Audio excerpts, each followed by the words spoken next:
tugas sejarah lagi nih. Buat apa sih belajar sejarah? Itu kan cerita masa lalu.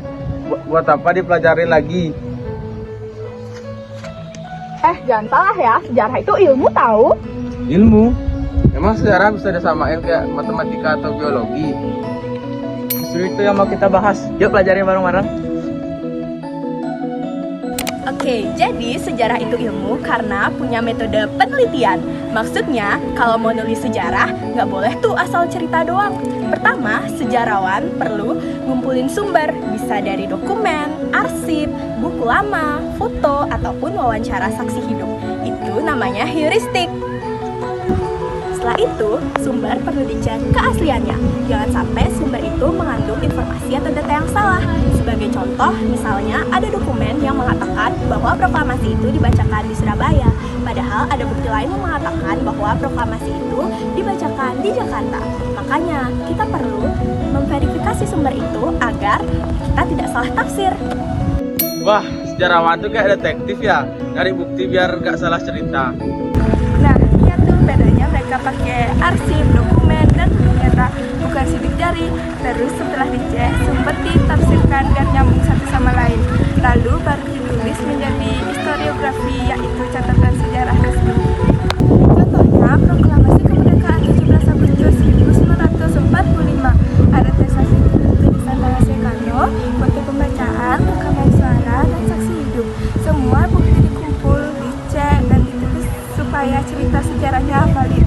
Bayangin, kalau nggak pakai metode penelitian ini, kita cuma dengar cerita dari satu orang aja. Bisa salah besar dong. Yang kedua, sejarah punya objek, manusia, ruang, dan waktu. Ini penting banget karena tanpa tiga hal ini, cerita sejarah nggak jelas. Manusia sebagai pelaku, ruang sebagai tempat kejadian, dan waktu sebagai kapan peristiwa itu terjadi. Contohnya, Sumpah Pemuda 28 Oktober 1928. Manusianya seluruh pemuda di Nusantara, ruangnya gedung di Jakarta, dan waktunya sudah jelas 28 Oktober 1928. Bayangin, kalau nggak ada waktu, bingung kan gimana ceritanya? Contoh lain, Perjanjian Linggarjati 1946, pelakunya Bung Karno, Sultan Syahrir, wakil Belanda, ruang waktu Linggarjati Jawa Barat, waktunya November 1946. Jelas kan? Sekarang jadi ngerti deh kenapa di setiap peristiwa sejarah harus ada kapan, di mana, dan siapa. Yang ketiga, sejarah memiliki teori. Teori bikin kita ngerti kenapa peristiwa itu terjadi, bukan cuma apa yang terjadi. Kalau nggak ada teori, sejarah cuma jadi cerita doang. Contoh teori apa nih? Misalnya Perang Diponegoro 1825 sampai 1830. Kenapa perang itu terjadi? Karena mereka menguasai perdagangan rempah, monopoli pasar, dan bikin benteng pertahanan. Jadi teori bikin sejarah bisa dianalisis, bukan cuma diulang tanpa makna. Terakhir, sejarah itu bersifat empiris, artinya berdasarkan bukti nyata. Nah, bukti itu bisa didapat dari dokumen, foto, rekaman, arsip, prasasti, ataupun saksi sejarah. Contohnya apa? Kerajaan Majapahit misalnya, kita tahu kerajaan ini ada karena ada prasasti Canggal, kitab negara Kertagama, dan peninggalan candi-candi. Tanpa bukti ini cuma cerita rakyat, bukan sejarah asli. Oh, sejarah itu benar-benar faktual ya, bukan sekedar gosip di masa lalu.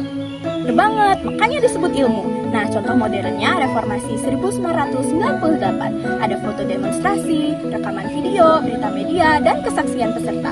Semua bukti ini bikin sejarah bisa dipertanggungjawabkan.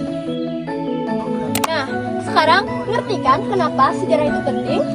Ya ngerti.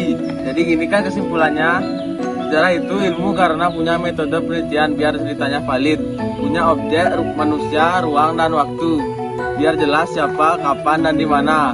Terus juga ada teori biar kita tahu alasannya. Dan terakhir empiris, artinya harus ada bukti nyata. Bener gak tuh?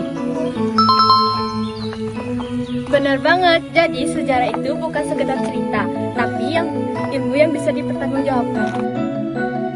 Nah, sekarang kita semua ngerti kan kenapa belajar sejarah itu penting? Ya benar, belajar sejarah bikin kita paham masa lalu. Terus kita jadi tahu sejarah punya ciri-ciri yang bikin dia ilmu beneran. Jadi ingat cerita doang, tapi ilmu yang bisa dianalisis, dipelajari, dan dipertanggungjawabkan. Oke deh, cukup seru ya pelajarannya. Semoga kita semakin ngerti tentang sejarah. Oke, thank you sudah nonton video ini. Semoga kalian juga ngerti gimana ciri-ciri sejarah dan kenapa sejarah itu penting. Sampai jumpa di video edukasi selanjutnya. Bye-bye. Bye!